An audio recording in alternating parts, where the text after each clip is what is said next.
Daily time frame অনুযায়ী একদিন দুদিন বা 3 দিন বাজার পড়ে যাওয়ার পর অনেকেই অ্যাভারেজ করতে যান, আর অ্যাভারেজেই কিন্তু ম্যাক্সিমাম লোকের লস হয়।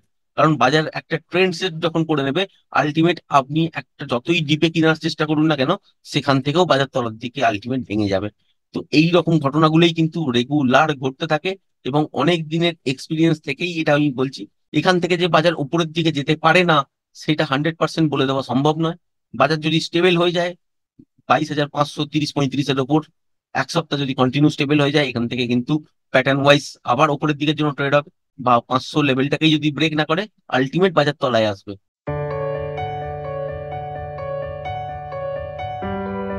নমস্কার বন্ধুরা, আমি বিশ্বজিৎ, আর আপনারা দেখছেন আমাদের YouTube channel Nifty prediction for tomorrow. Stock মার্কেটে স্টক কেনার এটা কি আদর্শ সময়, নাকি পতন অবশ্যম্ভাবী? এটাই কিন্তু আজকের থাম্বনেল। আপনারা নিফটির চার্ট দেখছেন, তার সঙ্গে ডেইলি টাইম ফ্রেম খোলা আছে।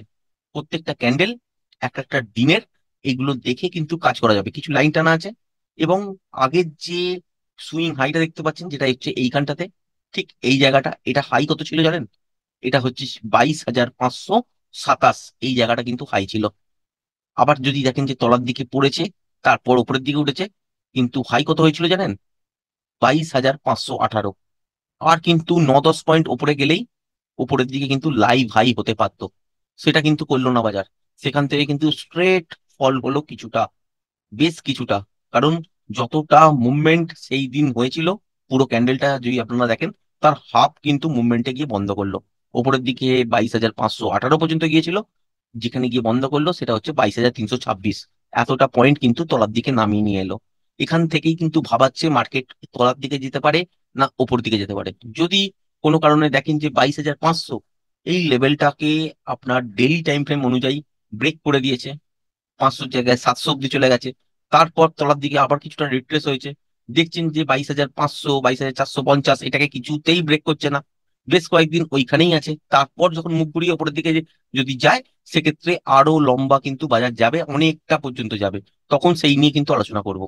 যদি দেখেন যে আর 22,500, 18, 20, 30 এই জোনটা আর ব্রেক করছে না, তার মানে জানবেন বাজার কিন্তু তলার দিকে ঘুরবে। কারণ বাজার কিন্তু একই জায়গায় তো দাঁড়িয়ে থাকবে না, নয় কিছুটা তলায় আসবে, নয় কিছুটা উপরে যাবে।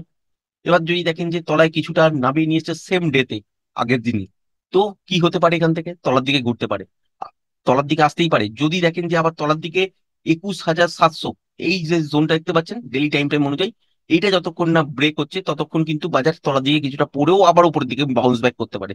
সুতরাং এটা এখন বাজারের নতুন রেঞ্জ। উপরের দিকে কিন্তু 22,528, 30 এই জায়গাটার কাছাকাছি, আর তলার দিকে হচ্ছে 21,700, 709 এই জায়গাটার কাছাকাছি। তো এটা হচ্ছে একটা নতুন জোন বাজারে। বাজার যতক্ষণ এর মধ্যে থাকবে, ততক্ষণ তলা থেকে উপর, উপর থেকে তলা, এইরকমই কিন্তু করতে থাকবে। এবার এখান থেকে কিরকম ধরনের ট্রেড নিতে পারা যায়?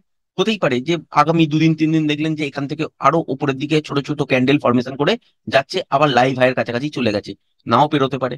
এবার কি হলো যে দেখলেন যে হয়তো একদিন প্লাস একদিন মাইনাস এরম করে করে ম্যানেজ করে বাজার 22,500, 518, 20 এইরকম জায়গাটার কাছাকাছি পর্যন্ত গেছে, এবং এই রকম পরে একটা দেখলেন যে বড় ক্যান্ডেল, যেরকম দেখতে পাচ্ছেন গ্রিনে, এটাই হয়ে গেল হয়তো রেডে। তো সেই মুভটা কিন্তু বাজার এখান থেকেই খেয়ে নেবে একসঙ্গে। তারপর কিন্তু হবে কি, তলার দিকেই বাজার ক্রমাগত মুভ করবে। আর যারা নর্মাল ট্রেডার্স আছেন, যারা টেকনিক্যালটা বোঝেন না, তারা কি করবেন? অ্যাভারেজ করতে শুরু করবেন। আর অ্যাভারেজ করা মানে কি, একটা স্টক হয়তো 100 টাকায় কিনেছেন, সেটা 80 টাকা এলেও তো কিনছেন, 60 টাকা এলেও কিনছেন, সেটার মধ্যে কোনো বুদ্ধিমত্তার কিন্তু কারণ নেই। যারা নবিস ট্রেডার, একদম কিছু জানেন না, বোঝেন না, তারা যদি কোনো ভালো কোম্পানি, যেমন টাটা গ্রুপ বলুন, রিলায়েন্স গ্রুপ বলুন, আরো অনেক কোম্পানি আছে, সেই সব কোম্পানিগুলোর শেয়ার যদি অন অ্যাভারেজ কিনেন এবং 10 বছর 15 বছর ফেলে রাখেন, সেখানে একটা রিটার্ন দেখা যায়, ভালো রিটার্ন পাওয়া যায়। কিন্তু যদি দেখেন যে টেকনিক্যাল ওয়াইজ কাজ করতে চাইছেন, কিন্তু টেকনিক্যাল আপনি জানেন না, তাহলে কিন্তু ভালোভাবে ভিডিওটা মন দিয়ে শুনবেন। এখানের মধ্যে কি বলার চেষ্টা করছি, যে বাজার এখান থেকে আগামী একদিন দুদিন আবার উপরের দিকেও যেতে পারে। মানে দেখলেন যে 22,500 পর্যন্ত চলে গেল, কিন্তু ধাপে ধাপে কোনোদিন দেখলেন 30 পয়েন্ট প্লাস, কোনোদিন দেখলেন হয়তো 20 পয়েন্ট মাইনাস, কোনোদিন দেখলেন হয়তো 50 পয়েন্ট প্লাস, এরকম করতে করতে চলে গেল। কিন্তু আগামী এক সপ্তাহ কাটিয়ে দেওয়ার পর দেখলেন যে তলায় এইরকমই একটা বড় ক্যান্ডেল, রেড ক্যান্ডেল তৈরি হলো। মানে যেটা দেখতে পেয়েছেন সেই সবুজ ক্যান্ডেল, তার জায়গায় রেড ক্যান্ডেল হলো। তার মানে এখান থেকে এক সপ্তাহ উপরের দিকে আলটিমেট বাজার গেলেও তলার দিকে কিন্তু পড়ছে।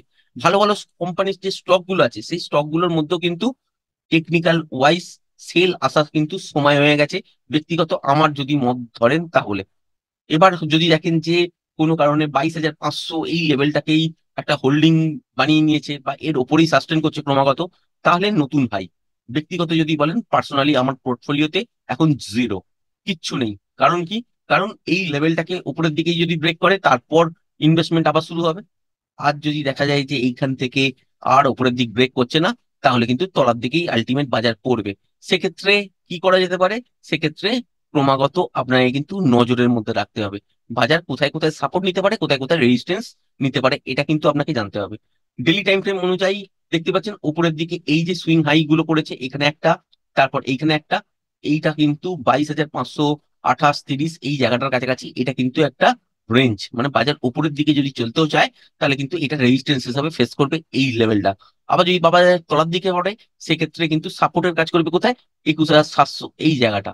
এর তলায় যে এত বড় জায়গা আছে, সেই জায়গাটার মধ্যে কি ট্রেড হবে না? হবে বন্ধুরা, ইন্ট্রাডেতে হবে, আরো ছোট টাইম ফ্রেমের মধ্যে হবে। কিন্তু ডেইলি বেসিসে যারা স্টকের মধ্যে ইনভেস্টমেন্ট করেন, তাদের জন্য এই লেভেলগুলো আজকের জন্য শেয়ার করা। এবার হচ্ছে আপনি যদি দেখেন যে 21,700 এই লেভেলটাকে ব্রেক করে দিচ্ছে বাজার, তাহলে কিন্তু নেক্সট লেভেল হিসাবে আপনারা 21,500-530 এইটাকে ধরতে পারেন। এই সুইং লোটার কাছাকাছি পর্যন্ত এটা তখন সাপোর্টের কাজ করবে। আবার এখান থেকে যখন বাউন্স ব্যাক করবে, তখন কিন্তু এই যে জায়গাটা দেখতে পাচ্ছেন 21,700, এটা কিন্তু রেজিস্ট্যান্সের কাজ করবে। খুব সহজে এটাকেও ভাঙতে দেবে না, খুব সহজে এটাকেও আপনার ব্রেক করে উপরের দিকে যেতে দেবে না। তার মানে এই লেভেলটার কাছাকাছি এলে বাজার এখান থেকে পড়তে চাইবে, আবার এই লেভেলটার কাছাকাছি এলে বাজার এখান থেকে উঠতে চাইবে। তারপর ক্রমাগত যুদ্ধে যে জয়ী হবে, সেলার বা বায়ার, সেই অনুযায়ী কিন্তু কাজ এখানে হবে। সুতরাং এখান থেকে যদি দেখেন যে 21,700 এই লেভেলটা ব্রেক করে দিয়েছে ডেলি টাইম ফ্রেমে, তলার দিকে টার্গেট হিসেবে আপনারা 21,500-530 এই জায়গাটার কাছাকাছি দেখতে পারেন। এটাকেও যদি দেখেন যে ব্রেক করে দিয়ে ক্রমাগত ক্লোজিং দিচ্ছে, সেক্ষেত্রে বাজার তলার দিকে আসবে এবং 21,100-130 এই জায়গাটার কাছাকাছি পর্যন্ত আপনারা দেখতে পারেন। আবার দেখা যেতে পারে যে এইখান থেকে আর এই লেভেলটাকে ব্রেক করছে না, সেক্ষেত্রে বাজার আবার উপরের দিকের জন্য যাবে। আর যদি দেখা যায় যে এই লেভেলটাকেও ব্রেক করে দিয়েছে, সেক্ষেত্রে তখন এটা রেজিস্ট্যান্সের কাজ করবে এবং এইটা সাপোর্টের কাজ করবে, যেটা হচ্ছে 20,972 বা 21,000 এই জোনটাকে কিন্তু আপনারা ধরতে পারেন। আর এই লেভেলটাকে যদি ক্রমাগত ব্রেক করে সাস্টেন করে, তাহলে কিন্তু বুঝবেন যে এখান থেকে বড় পতন বাজারের তলার দিকে আসতে চলেছে। যতক্ষণ না এই ফাইনাল লেভেলটা ব্রেক করবে, ততক্ষণ এখানে বাজারের মধ্যে বড় মোমেন্টাম ডেলি টাইম ফ্রেমের মধ্যে আপনারা দেখতে পাবেন না। এখানের মধ্যে নয়েজই পাবেন এবং ছোট ছোট টার্গেটই আপনারা পাবেন, যে তলার দিকে কিছুটা এলো, ওই লেভেলটার কাছাকাছি থেকে বাউন্স ব্যাক করলো, আবার ওই লেভেলটাকে ব্রেক করলো, নেক্সট লেভেলের দিকে এলো, আবার ওখান থেকে বাউন্স ব্যাক করলো। এরকম করতে করতে কিন্তু বাজার চলবে আলটিমেট। আবার যদি দেখা যায় যে এই লেভেলটাকে, যেটা হচ্ছে 20,972, এইটা যদি ব্রেক করে দেয়, তাহলে দেখতেই পেয়েছেন এই যে স্ট্রেট মুভ, এই স্ট্রেট ফল কিন্তু এখান থেকে আপনারা দেখতে পাবেন। তার আগে পর্যন্ত এই রকম যে নয়েজ গুলো দেখতে পাচ্ছেন, কোনো দিন বেড়েছে, কোনো একদিন দুদিন পড়েছে, কোনো একদিন দুদিন বেড়েছে, আবার গ্যাপ আপ হয়েছে অনেক বড় বড়, আবার গ্যাপ ডাউনও হয়েছে অনেক বড় বড়, এই রকম কিন্তু দেখতে পাবেন। কোনো সময় উপরের দিকে যাবে, কোনো সময় তলার দিকে যাবে, সেইখানে কিন্তু টেকনিক্যাল মুভটা আপনাকে ক্যালকুলেট করে দেখতে হবে। যারা ইন্ট্রাডে করেন বা ভাবছেন যে মার্কেটের মধ্যে নতুন আছেন, কিন্তু ভাবছেন যে ইন্ট্রাডে করব, এখন মার্কেট থেকে বিরত থাকাটাই কিন্তু আপনাদের জন্য লাভজনক হবে। কারণ যখন রাজায় রাজায় যুদ্ধ হয়, উলুক খেগড়া কিন্তু উজাড় হয়। নর্মাল ছোট ছোট ট্রেডার যাদের কাছে আছে কত, 20,000, 30,000, 50,000, 1 লাখ, 5 লাখ, 10 লাখ, এখানে হচ্ছে শ শ কোটি, হাজার হাজার কোটি, লাখ লাখ কোটি টাকার গল্প। তো সুতরাং একটা লেভেলকে ভাঙতে গেলে সেই রকম পোর্টফোলিও নিয়ে কেউ কিনে স্টেবল রাখার চেষ্টা করবে, আবার কেউ ওটাকে ভেঙে তলার দিকে দেওয়ার চেষ্টা করবে। তো সেই রকম যুদ্ধের মধ্যে না ফাঁসাটাই বাঞ্ছনীয়। যদি টেকনিক্যাল জানেন, তাহলে কিন্তু আপনারা ট্রেড করতে পারতেন। টেকনিক্যাল যেহেতু জানেন না, সুতরাং এখান থেকে কিন্তু ভালো ভালো স্টক গুলো যেটা দেখা যাচ্ছে, সেখানেও কিন্তু প্যাটার্ন ওয়াইজ যে কোনো সময় কিন্তু বাজারে এখান থেকে তলার দিকে আসবে। এবার আসবে মানে তলার দিকেই যে পড়বে, কতটা পর্যন্ত পড়বে বা অনেক বড় পতন হবে কিনা, সেটা কিন্তু সময়ের সঙ্গে সঙ্গে লেভেলটা ব্রেক করতে করতে তখনই কিন্তু বোঝা যাবে, তার আগে পর্যন্ত নয়। এখন 22,326-এ ক্লোজ হয়েছে, আগের দিন লাইভ হাইয়ের কাছাকাছি চলে গিয়েছিল। ভাবতেই পারেন যে এখান থেকে আবার বাজার উপরের দিকে যাবে। আলটিমেট কিন্তু যেটা চোখে দেখতে পান, সেটা হয়তো নাও সত্যি হতে পারে। কারণ টেকনিক্যাল মুভ কি, সেটা কিন্তু যারা টেকনিক্যালটা শিখেছেন, তারা বুঝছেন কি বোঝানোর চেষ্টা করছি। আর যারা বিগিনার্স আছেন, কমসে কম এইটুকুনি জেনে রাখুন যে ওপরের দিকে 22,530-35 এই লেভেলটাকে ব্রেক করে ক্রমাগত 1 সপ্তাহ যদি স্টেবল হয়ে যায়, তাহলে কিন্তু বাই করা যায়। অনেক উপর পর্যন্ত টার্গেট আবার পাবেন, আরো 1,000, 1,500, 2,000 পয়েন্টের টার্গেট হবে। আর যদি ব্রেক না করে, তার মানে এখান থেকে কিন্তু আলটিমেট বাজার পড়বে। আলটিমেট এই যে এখান থেকে তলার দিকে যে সেলটার কথা আপনাদের সঙ্গে বিগত বেশ কিছু ভিডিওতে বলেছিলাম, যে বাজার এই যে টপটা করেছে এখানে কিন্তু টার্গেট অ্যাচিভ 22,450 থেকে 500, এই জোনটা বলেছিলাম 532, 31 না 28 এই জায়গাটার কাছাকাছি পর্যন্ত গেছে। ওখান থেকে কিন্তু স্ট্রেট ফল পেয়েছেন 21,700 এই লেভেলটার কাছাকাছি পর্যন্ত। তারপর এখান থেকে কি বলেছিলাম, যে তলার দিকে পড়ছে কিন্তু বড় পতন আপনারা কিন্তু এখান থেকে দেখতে পাবেন না, এখান থেকে বাউন্স ব্যাকও করবে। তো দেখেছেন যে ডবল টপের কাছাকাছি পর্যন্ত বাউন্স ব্যাক হয়েছে বাজারের মধ্যে, এই ঘটনাটা কিন্তু ঘটে গেছে।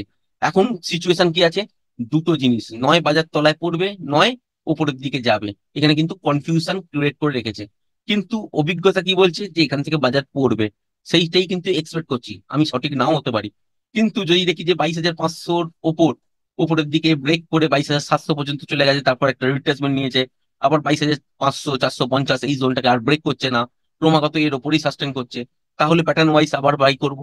ডেইলি টাইম ফ্রেম অনুযায়ী বাজারে পতন কিন্তু আসছে এটা মনে হচ্ছে। যতক্ষণ না 22,500, 30, 35-এর ওপর কন্টিনিউ সাস্টেন করছে বাজার, ততক্ষণ ভিউ বদলাবে না।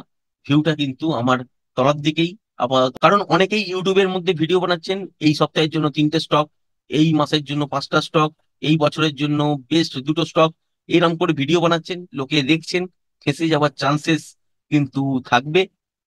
তাই ভিডিওটা শেয়ার করলাম যে ভিউটা কি আর অ্যাকচুয়ালি বাজার চলে কিভাবে। যদি আপনাদের সম্ভব হয় অনেক সংখ্যক মানুষের কাছে এটা শেয়ার করে দিন, শেয়ার করলেই অনেক মানুষ দেখতে পাবেন এবং জায়গাটা বুঝতে পারবেন, সেই অনুযায়ী কিন্তু কাজ করতে পারবেন। আশা করি ভিডিওটা পছন্দ হয়েছে। ভিডিওটা যদি পছন্দ হয়ে থাকে চ্যানেলটাকে অবশ্যই লাইক, শেয়ার, সাবস্ক্রাইব করবেন এবং ভিডিওটাকে অনেকের মধ্যে ছড়িয়ে দেওয়ার চেষ্টা করবেন শেয়ারের মাধ্যমে। আজকের ভিডিওটা এই পর্যন্তই। ধন্যবাদ।